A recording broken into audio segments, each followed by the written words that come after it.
Hello and welcome to Taking Liberties, or the very 14th episode of Season 5. My name is Lee, I'm in WA, and I've got Vikas with me in Canberra. Hey, so the very 14th, The very 14th, as opposed to the very 13th, or the very 15th. It's actually or from the very another... 15th. It's from a podcast I love. They say, the very 75th episode. I just think it's very funny. So I probably won't do it after this. But anyway, let's Okay, then. back to things that matter.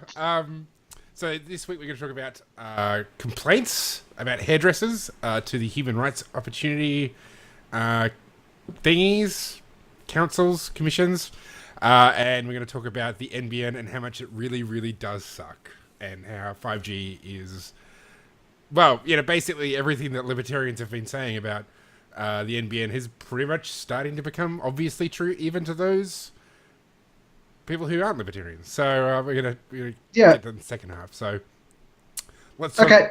okay. Oh, do you want to talk about NBN first? No, no, no. Let's talk about the SDA and how horrible they are. Yes. So there's a news report from today that a barber is facing a human rights court for not cutting a young girl's hair.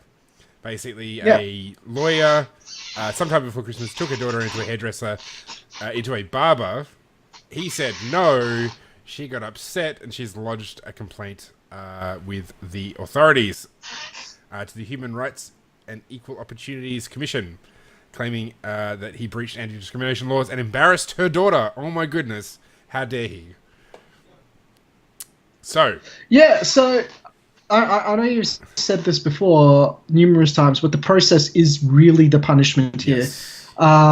Look, the case appears to be flimsy in the sense that I think it's pretty much he said, or rather, he's gone to the said he wasn't comfortable with cutting women's hair, and he said there's several women's what do you call them, hairdressers nearby. Yep. Yeah, so feel free to go to any one of them. So I mean, he basically, like, that's what he's saying now. Now the lawyer who is hasn't been named but is making the case against him said that he never mentioned that when they were there. Yep. So right when the incident allegedly occurred. Now I actually can believe that because lawyers tend to skirt the actual truth, right?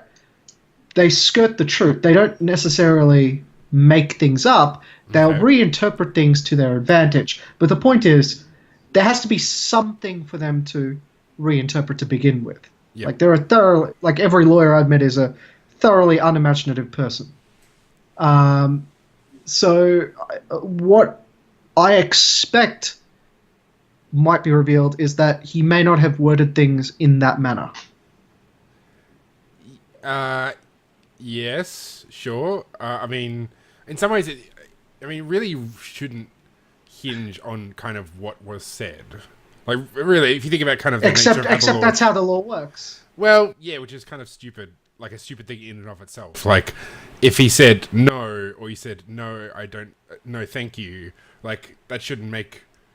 The fact that he was polite or impolite shouldn't really make a difference to the facts of the case. But that's a separate thing. Yeah, but Cer- the law, cer- but certainly- the way the law works always takes things like that into account. Okay, which is stupid.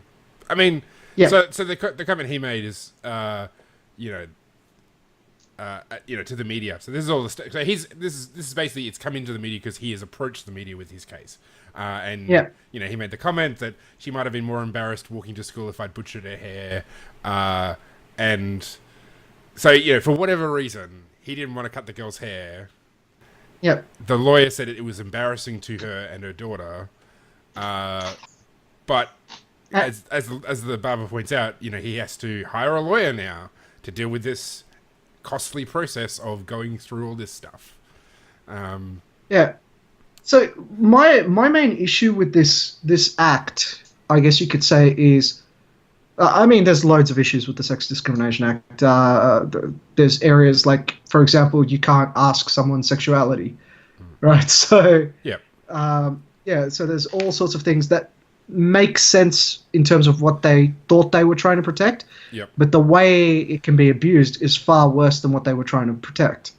And it does get abused that way. Yep. And the process is always the punishment when it gets abused.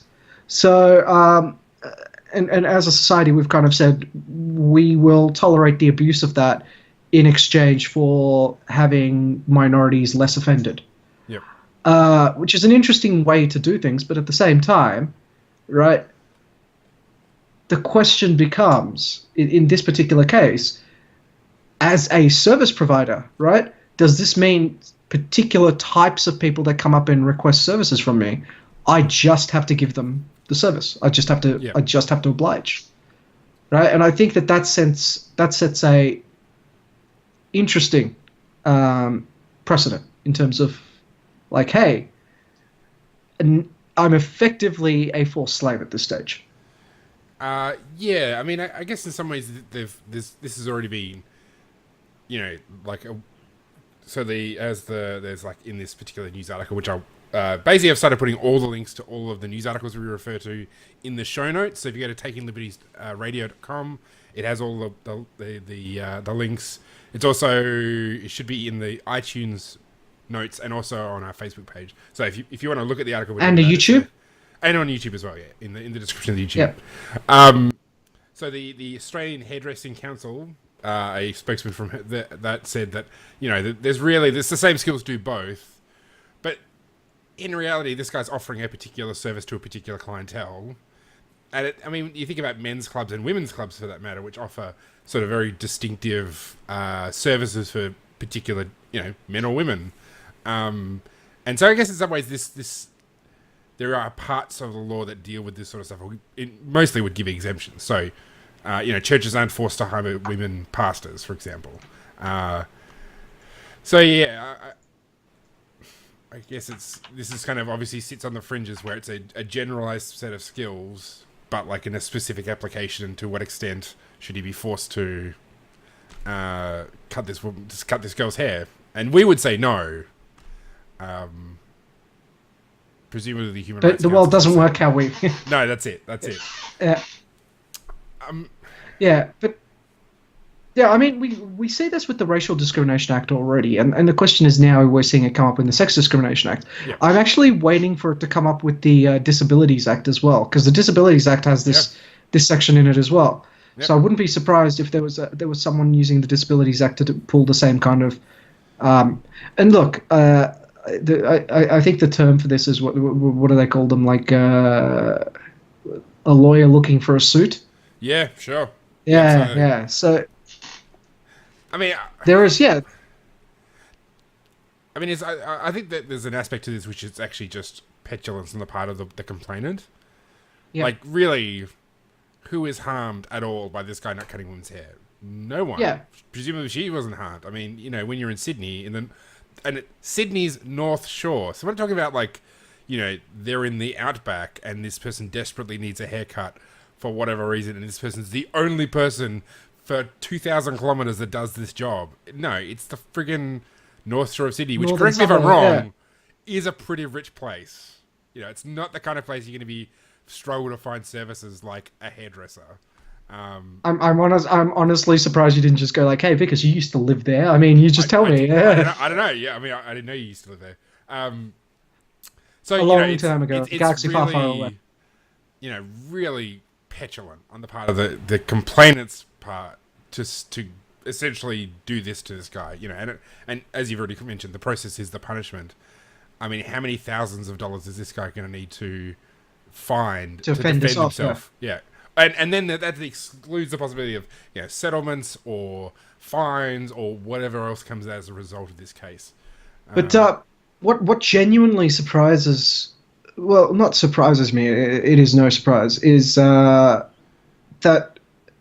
this wasn't knocked back by the Human Rights Council. Oh, sorry, was it the HRC? Yeah, the HRC has to read this. So it wasn't knocked back by the Human Rights Council first, right? Yeah. They're meant to be arbitrating the shit before it goes to court.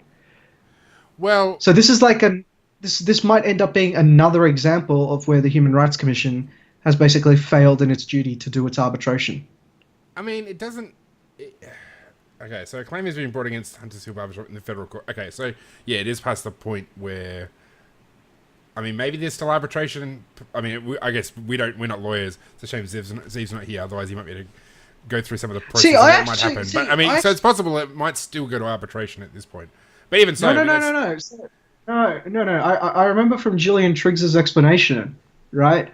What the change after the QUT case was that they said so she said where the QUT case had gone wrong was because the arbitration wasn't forced, right, from the HRC's perspective. Okay. Right, so they basically said the respondents have said this, right? They don't, they're not interested in settling it through here, so we're giving you permission to go ahead and sue them, right? Okay. That was the process back then, right? So now apparently they changed the process slightly so that it's a lot stricter. Okay. To get these cases through, so allegedly. Okay, so this would have gone through arbitration, or it's past the point of arbitration. Now it's you think allegedly again I'm quoting Gillian Triggs from ABC. Yep. Right. Now that was her explanation as to the failure of the QUT thing. Okay. Right, and what they were doing to fix it. Now, if they actually fixed it in the way she described or not, I don't know. So that's something someone else needs to ask. Someone with access to the HRC needs to ask them. Yep. Nevertheless, it's it's an awful thing for this particular for this gentleman who runs the barbershop. I mean, it's unlikely that it would see any sort of reform. I mean, this is a pretty sympathetic case. Like, this is really on the fringe of kind of stuff that you think normal people would think this is not on. I don't imagine it's going to bring the kind of backlash that would bring about change. No. I actually think it will bring a certain amount of backlash, similar to what Cindy Pryor faced. Okay. You reckon? Because Cindy Pryor, that was a really gross, first of all, like, that case exploded, and everybody knew looking at the case, right? Yep. Just from the startup point, like, this is a really weak case from Cindy Pryor's perspective, right? Yep. It's hinging a lot on things that have to be assumed about the intent of people. Yep. Right? And the judge summarily dismissed based on that. It was a very short case. Sure. Right? And there was an ideological line, right, where people were like, I'm going to sit with my ideological position on this. But at the same time, as soon as that decision was given by the judge, everyone on the side that was sitting on the ideological side of the left, going, this is a hate crime, blah, blah, blah, blah, they almost, except for those very fringes of lefties, right? Yep. They all switched over to the judge made the right decision. Yep. Okay. Sure, but that didn't change the law. It didn't change the law, but it did change. It Tony did change Abbott, allegedly. Malcolm Turnbull haven't done anything about it since then. No. So maybe it's still early days, because this came out today, I think. So it's still early days in terms of what might happen. But considering that the QUT case was just grossly just awful, in terms of everything about it, every aspect of it was terrible. This is probably going to be an open shut case in terms of what this guy's going to go through in the courts. The law is going to be it's going to require gender neutrality. He's broken the law. He's going to be found, guilty or whatever. I imagine he'll sustain some sort of fine or have to pay the people, or there'll be some sort of settlement. But the process itself was not. I imagine it won't be screwy. And that was one of the issues of the QUT case, which was these people were essentially they tried to fleece them for money. They didn't hear about it for months. Then all of a sudden they're in court. There's multiple layers of just procedural unfairness. Yes, that strikes the QUT case, which obviously from an ideological perspective, you and I would say it's still that's irrelevant. We'd say on the basis of it, he should be free to, Callum Thwaites or whoever was involved in making those comments, they should be free to say whatever they wanted. But the procedural side of stuff, really, for those who maybe wouldn't be motivated in opposing what happened, it would have gotten them on board because it's like, this is unfair in its entirety. I don't know if that's going to be the case with this particular incident. I mean, it happened in Christmas. It's being resolved pretty quickly. It's probably going to be open and shut. It's probably going to be a small fine. Maybe if this guy cops like $150,000 fine, maybe that will bring outrage. But, I mean, even then, all that stuff with QT didn't change the law. That whole thing could still happen again. No, see, I don't think it's necessarily going to be open and sorry. I think it's going to be open and shut, but I don't think he's going to get charged by it. And the reason why is because we allow these sorts of exemptions for a lot of areas in life. Like, so for example, Fernwood, those women's only gyms, right? Yeah, sure. That's a good point. Yeah. Yeah. We allow for, particularly in the health and beauty sector, right, for there to be gender discrimination. Yep, that's true. So there's a like for like productness there, right? So I agree that it's going to be open and shut, and I think the judge will accept whatever reason that he's given. Like he's just like, I'm not comfortable, and it would have made her hair look, it could have made her hair look bad, and then I'd be having a different court case talking about, scarring this child for life. I mean that's a good point. I actually didn't think about that. So that the health and beauty thing with the women's gyms, but even so, like if that does happen as you suggest, would that generate the kind of political heat that would lead to a change of the law? I don't think so.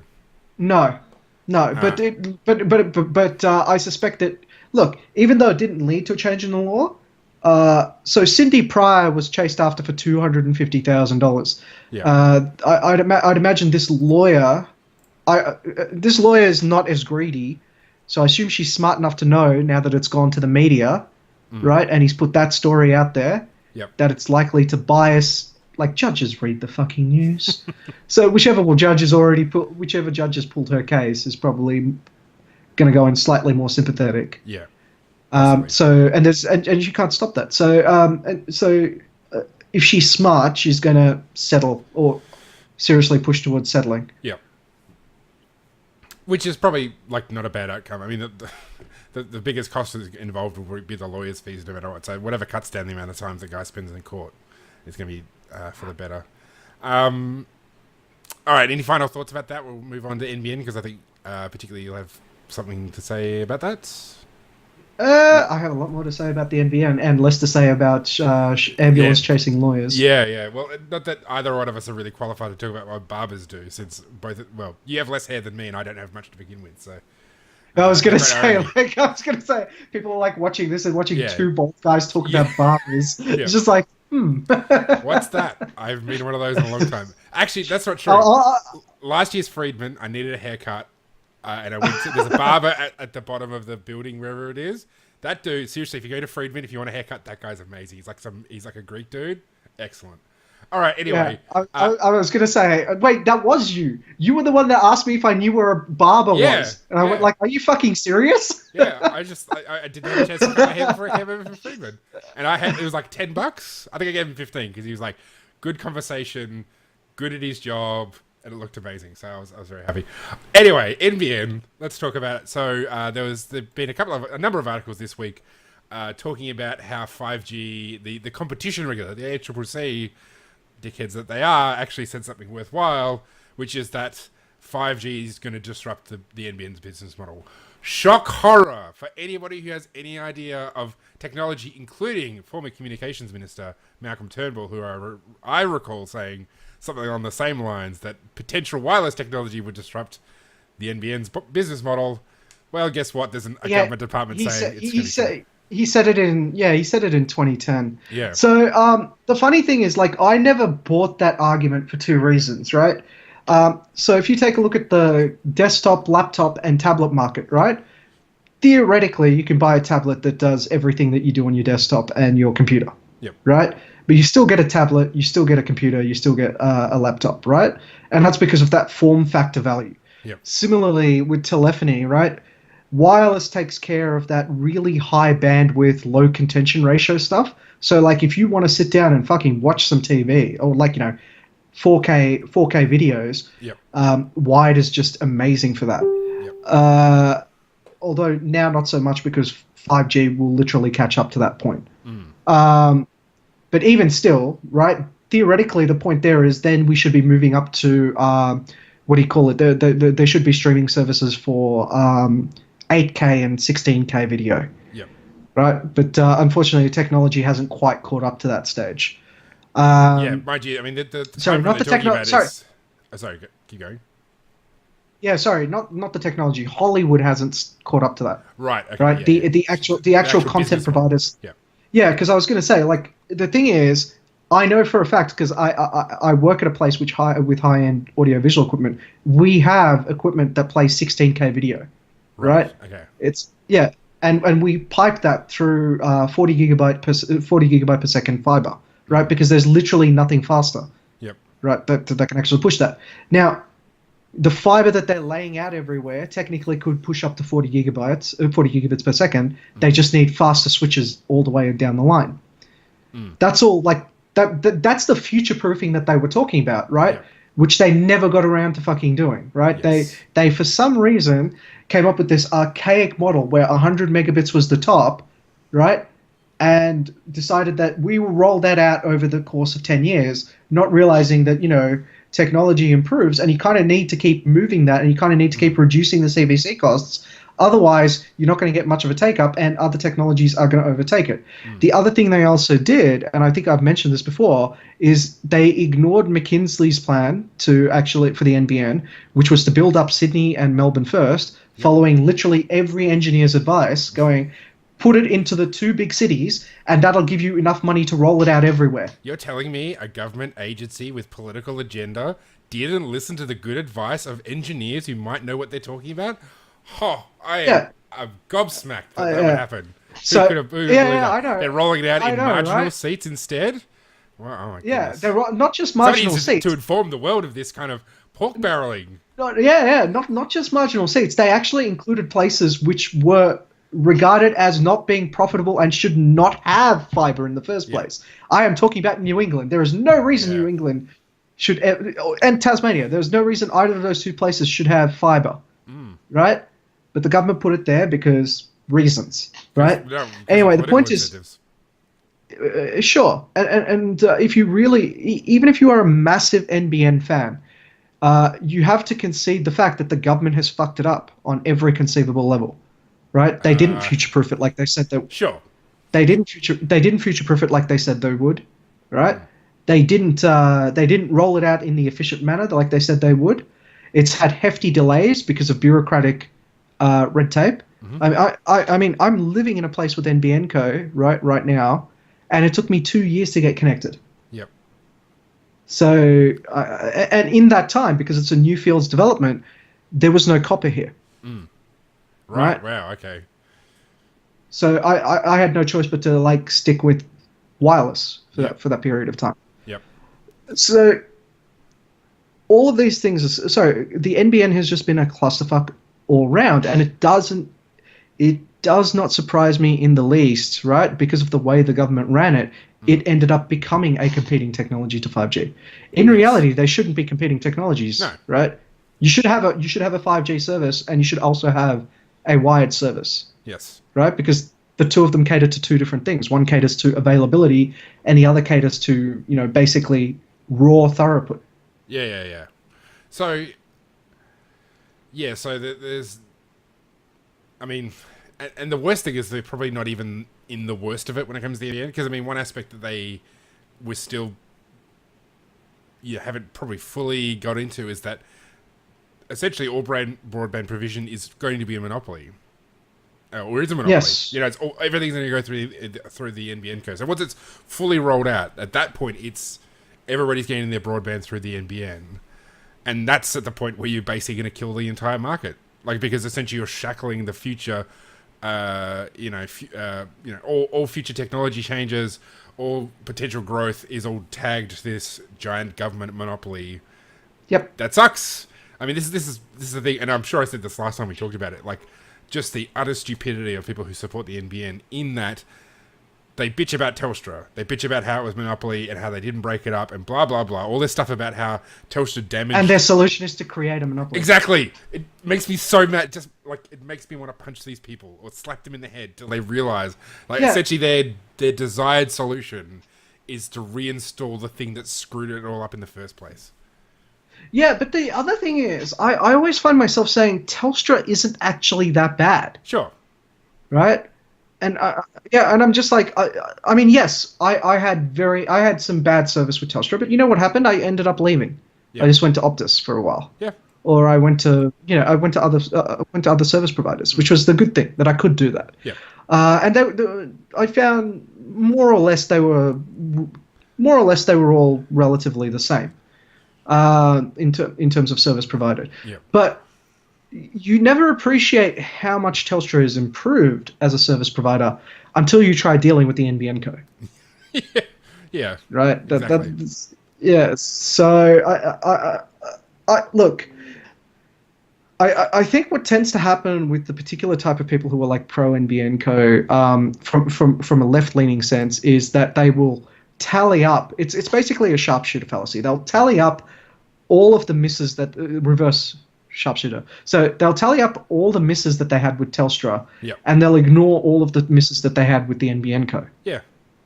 Yeah, absolutely. And I mean, I think, you know, all of the failings that we're going to see will be blamed on the fact that it wasn't fiber to the home, that it wasn't this and it wasn't that, that, you know, it wasn't the ideal, perfect dream That is actually, thing. no, but that is actually a significant, I hate to say it, but they're actually kind of right there.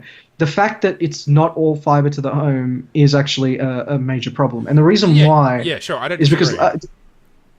like, on that. But, like, my problem is not so much that it, you know, the ways that the NBN Co is going to distort the market and inhibit growth and cost more than it said it did, and all these things that come with government-run monopolies, all those problems would be worse if it was more expensive, if it, you know, was more involved, you know, all these things, you know, if they got their dream model, it would still suck.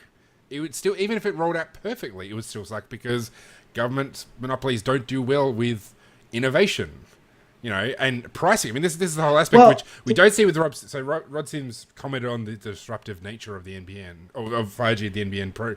But the thing is, we don't know how the government's going to respond to that. So what if the government says, okay, well, we're just going to start taxing 5G? You know, this is the issue that you have when a government or a monopoly fails to efficiently provide a service at a profit, which it always will, because for the reasons we already said, political incentives. Well, the government's response is usually to then make it harder for other people to compete, because they can't just accept the losses. I mean, the smart person, if you built this as a private company, at this point you would be like, okay, well, we're not going to continue building it because there's no possibility it will work. So you'll sell off your assets, or you'll do something to, you know, extricate yourself from this mess. But the government can't do that and won't do it. Yeah. Yeah, so the major thing is for the people that really do believe they're NBN true believers. The biggest thing they need to realize is that the NBN Co can't actually increase speeds above 100 megabits per second yet, right? Without the government's approval. In fact, they introduced a plan for 1 gigabit per second, but only a few providers could actually offer that because they lobbied the government specifically to allow to offer that plan on the NBN Co. Right? So there's even though the technology technically supports up to 2.7 gigabits per second, right? Its limit is not 100 megabits per second, it's 2.7. Right? Until the government says it is fine for you to have that capability, right, which means you have to lobby the government to get it, they can't sell it to you. Similarly, the pricing control structure, right, is really, really designed in a way to not allow for very much pricing competition. I don't know if people have noticed this, but the line for NBN Co pricing, right, it started up here, it went down, and you'll notice all of them are now converged on about 5 different prices. Right? And there's a reason for that. It's because what's happened is they've hit the CVC limit. So for the benefit of non-techies, a company has to make money. Right, okay. So CVC limit is basically, CVC is the charge for the line, right? Similar to a line rental. that the NBN Co charges the RSPs, the regional service providers, retail service provider, and that's set at different levels based on what type of speed they're offering. So what you'll see is all RSPs converge onto prices, right? And the reason why they converge onto that price is because that's what the NBN Co charges. Yep. Which is entirely why this is a problem, because everybody's now going to be coming through the NBN Co for wholesale. Yeah. So even though when it originally started, it might have been cheaper than the plans that were available out there. Yep. If you take a look at what's happened now, you can buy 150 gigabytes of download on 4G LTE, right, for $100, right? Conversely, your plan on an NBN Co for 100 megabit down, 40 megabit up, with 1 terabyte will set you back about the same price. Yeah. Right? So, I mean, you're getting to the point, within the next 3 years, that 4G pricing is going to be significantly lower than the... So why I say 4 years' time is in 2 years' time, it'll be $100 for 300 gigabytes, and in another 2 years' time, it'll be $100 for 600. Yep. And I presume at that stage, you're basically saying, fuck waiting for the NBN. I'm just going to go on 4G. Yeah. Because they're both the same speed anyway. Yeah. Yep. And that's why 5G is so disruptive, because 5G's operating speeds are between 1 and 2.5 gigabits per second. Right. Okay. So you're talking about gigabit. Yeah. So now you're talking about gigabit internet speeds, right? In comparison to something that's capped to 100 megabits per second by legislation. Yep. So until the government changes legislation, it's stuck there. Yes, we have to rate on the great wisdom of who's the telecommunications minister at the moment. It's I'm pretty sure it's still under.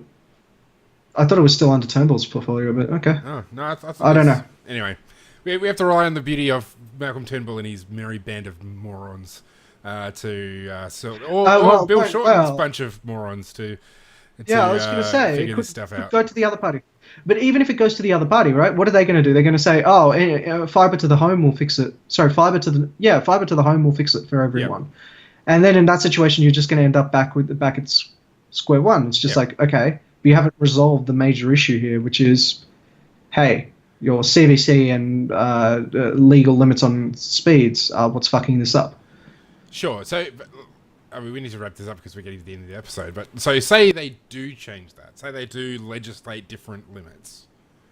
What would be the cost involved in that? And in your, not obviously you don't work for the NBN code, but you've studied this sort of stuff. So, but just in generally, like what are your thoughts on the possibility? Like, if they did legislatively change those limits, would it be expensive to change it? Would there be extra cost involved in that, or is it really just? No, there's no cost. It's just it's just a change in the legislation. There's no the only issue I can see is that potentially some of the stuff that they rolled out in 2010, right, would need new hardware because they only ever believed that thing would be limited to 100 megabits per second. Yep. Okay. So they might not have switches that'll deal with it.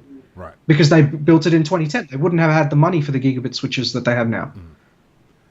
I mean, those switches are cheap, right? They only cost about $2,500 to $4,000. Well, they cost about $2,500 to $4,000, varying on that. But then I just realized this is government pricing, so they'll probably get charged 3 times that. Yeah. So I mean, even at exorbitant costs, right? They're still paying about $12,000 per switch. Okay. That's not that expensive. No. All right. Well, so maybe at least not to the government. Sure. I mean, I think even if they did fix up that stuff, there'd still be all the problems that we have. And the other thing is, none of this. I mean, it had just put it off. It had just put off the problem for like a couple of years until then, when the next technology comes up. Yeah, they just they'll always be playing catch up. Yeah, and my when I've commented on this on the internet with randoms who love the NBN Co, I say the problem with the NBN Co are not technical, it's economic and it's political. So it's got nothing to do with the fact with can they have the right speeds. Well, they could. But they do it at an absurd cost. That's the whole. The NBN Co is theoretically supposed to turn a profit.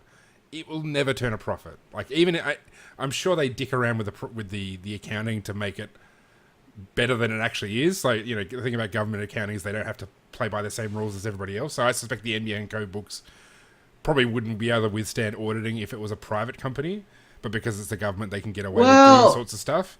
So not as much now, because Malcolm Turnbull went through with that review thing and fumigated the place from all the dodgy accounting. yeah, So I mean, there's probably still dodgy accounting, but not to the extent that there was before. but it would never turn a profit. I would be genuinely surprised if the MCO it was never. ever... But if you they'd say that's a good thing. Public utilities shouldn't turn a profit. Sure, yeah, well, yeah. But the thing is, the problem with that is that's not the right outcome. You know, then you just create a new government-run monopoly that's subsidizing terrible service and not getting the competition we need. So yeah. Anyway. So you know what? Later on this week, I want to record something about whether there should be public utilities at all. I think I want to have a debate with someone about that. If you're interested in like debating whether there should be public utilities on the side of there should be public utilities, right? I would be happy to have you on the show. I'm serious. I want to have that debate. Sure. We need to find a real status, because I mean, I guess I could do it as devil's advocate, but yeah, in my heart of hearts, I know that they shouldn't be. All right. We should have at least one commie listener. I'm just saying, like, you know. If you're happy to be the communist foil to our little anarchist party here, contact us, message us on Facebook or whatever. And yeah, like, share, subscribe, Facebook, iTunes, and YouTube. That's where we are. Thanks everybody for joining us. Yep. We'll be back again next week. See ya.